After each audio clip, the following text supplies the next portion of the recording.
Whoa, hey everyone, we're going to sit down and have a talk today, and we're going to cover, well, things that you guys want us to bring up to RV manufacturers. Stick around.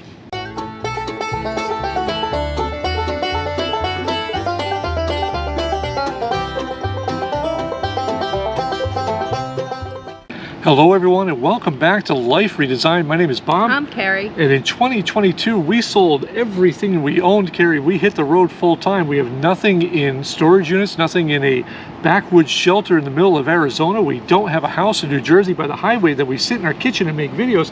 Well, as you can see, we live a very nomadic lifestyle. We do all this in our 2023 22 MLE from Grand Design.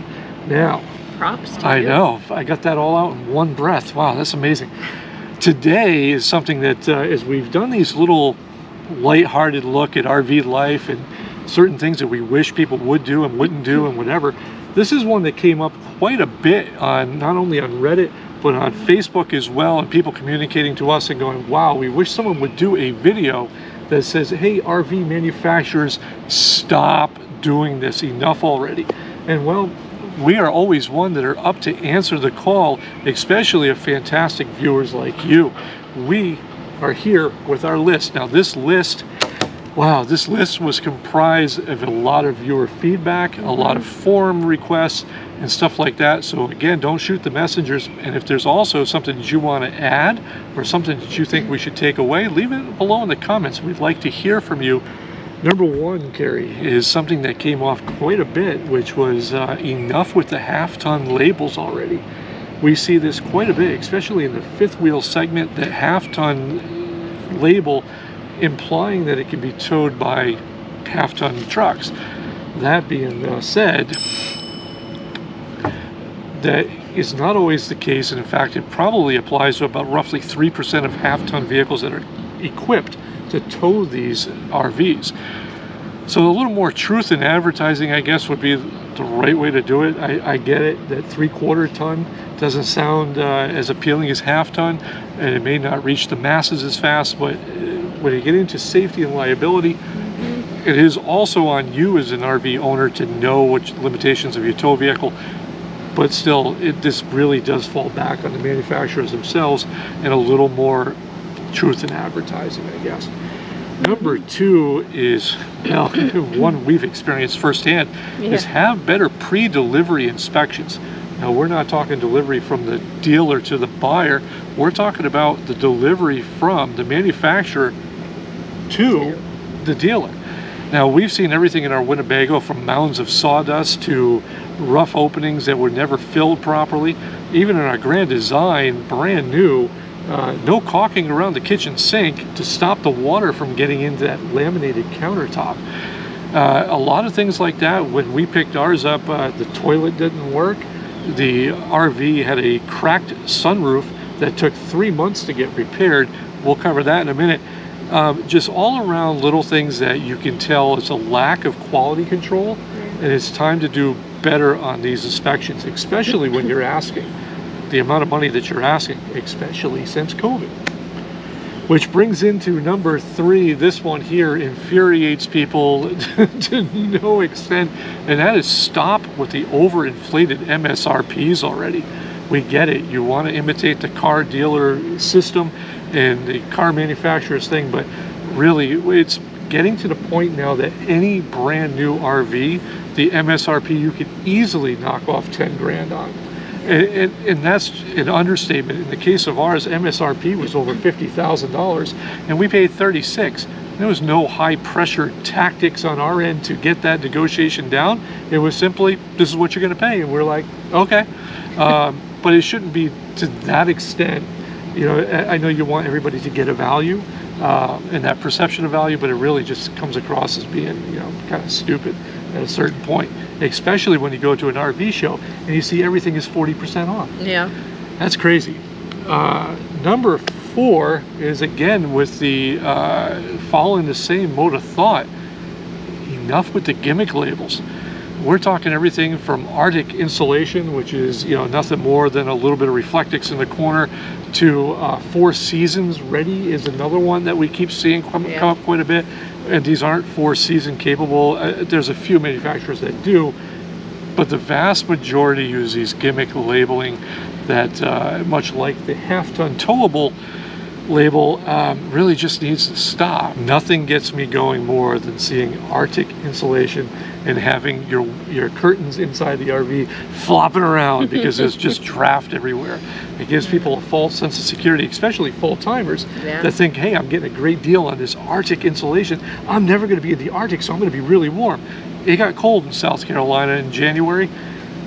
That's all I'm going to say. Number 5 is, seriously, the mattresses.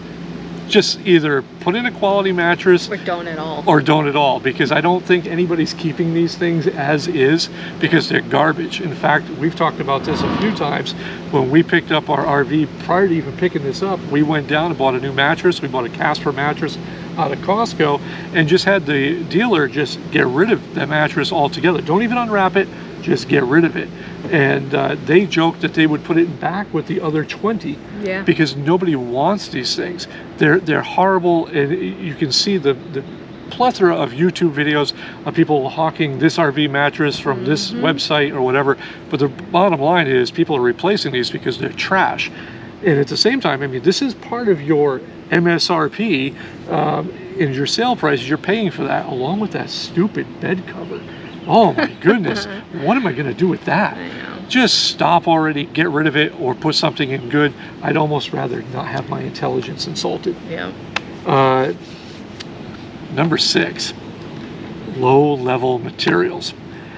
I will say that I am in love with our Grand Design for certain reasons. I like the layout, I like the color scheming, I like that type of stuff, but really the low-level materials that are used, and we saw this through Winnebago, which is their parent company, and we've seen this in quite a few other RVs, just low-level materials. In fact, we were going to go with the Cougar version of our layout, but we had read so many times about the front windshield leaking through over the past 3 years of this same model that they hadn't fixed because of low-level materials. Put in good materials. You're charging a fortune. You're making all kinds of money. You jack up the price every year. Put in some better materials. This isn't about weight savings. This is just about cost savings. But again, you know, would it hurt you to put on maybe just a better material? I don't think so. Did I have a problem with that? I think I did. And with better quality materials comes better fit and finish. Everything from bad caulking to staples randomly in the middle of places, not attaching anything. All the doors on the RV, we've seen this on quite a few manufacturers across the board. They put this edging around the doors and they don't trim off so that you have this little lip on every door, you know, every pull door, every cabinet drawer. Things like that, just very bad fit and finish. And I think, you know, when you look at craftsmanship, it is sometimes it gets, when you're out shopping, especially in an RV show, it's very easy to get caught up in the whatever and you forget about it. It's the lighting, it's everything, they make it. But take a look at your RV, especially if it's brand new, and go around and look at the fit and finish. Look at the trim work. This is stuff that could be done better. I mean, we have seams and wallpapers. A 6-month RV, it's coming off. Again, that pile of sawdust that we find in every RV in the cabinets because no one could take the time or the pride in workmanship to vacuum that up is crazy. So I understand that one too. Number 8 is one that we've experienced and comes up quite often: expedite warranty repairs. We hear horror stories of somebody picking up their brand new RV and having it spend 3 months in a dealer because the manufacturer and the dealer can't get on the same page about covering that warranty and getting the part out. That's terrible. You have a good warranty on a new RV and you can't get it fixed. What good is that warranty? We dealt with that firsthand with our Skylight. They tried everything from using, the dealer tried everything from using an aftermarket Skylight that was 3 times too big. We had the fight between the dealer and the manufacturer. The dealer claims that the manufacturer never called them. The manufacturer claims the RV dealer never put in the warranty claim. At the end of the day, this is something that car dealers don't even deal with. Every new car that we bought, we've had a warranty claim, was fixed within a couple of days. dealers and manufacturers need to get on the same page because, well, you know, a lot of people are living in these things, not to mention the safety concerns on quite a few of these claims that we've seen. Definitely. And number 9 is very simply, manufacturers, start thinking about your designs. We went from Winnebago to Grand Design, and we were expecting, you know, a much bigger upgrade as far as the thought of design. And I will say the layout in our Grand Design is much better than our Winnebago. But Winnebagos are horrible as far as utilizing space. Thinking about the design of how people actually use these, get input from campers. And no, I'm not talking about influencers that have 500,000 subs, so you get their influence on a special edition fifth wheel that they didn't pay for, but they did pay for, you know, one of those videos. Get real life situations and scenarios from campers and put that into your design. The 22 MLE is a great floor plan for our use, and I can't really think of many design flaws in that. No. Except for little things like opening up the side storage door to the bed and it hits the valance on the window. It only opens this much. You know, like, little thoughts. It's just like poor execution. Like you said, the plan is fantastic. The floor plan is great. It wouldn't kill you, especially if you're not going to put in the cheesy mattress. That being said, we've seen this layout offered by numerous manufacturers in our situation, and this was the better of many, but at the same time, a little more attention to detail. Stop churning out the units. As you can see, the lots are starting to fill up. Stop churning out the units and spend a little more time on quality control and thought process, and you do really well.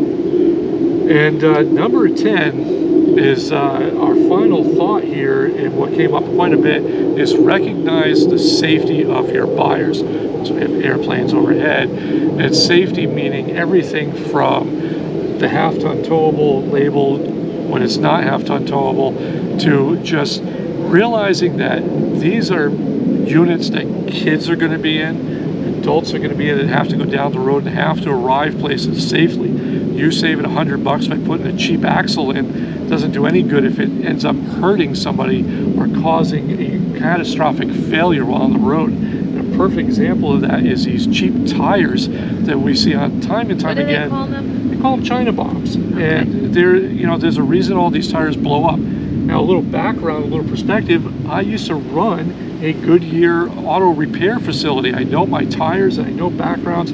A lot of these tires they put on they go out to the cheapest bidder, and a lot of them end up coming in from China. That's neither here nor there. A little quality. Now, the Grand Design that we purchased did come with Goodyear Endurance, which I think is probably one of the better tires on the market. But these cheap inferior tires that are really only saving a manufacturer about $30, and that's no joke, really put everybody's life in jeopardy when you have all these blowouts. And if, again, we're nobodies, we're just little people with a little YouTube channel, right? But it doesn't take much research to find that there are thousands of people having these blowouts with these crap tires, and it's jeopardizing people's safety. And it's time for manufacturers to step up. And I'm not talking step up so you can make a bigger profit. I'm talking about stepping up and doing the right thing.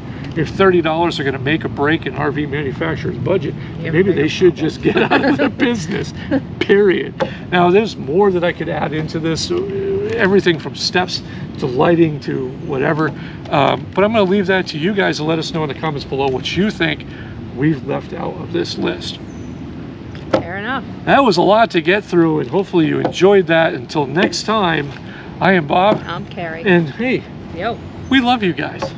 We appreciate you. Yeah, we'll leave it there. We'll catch you next video.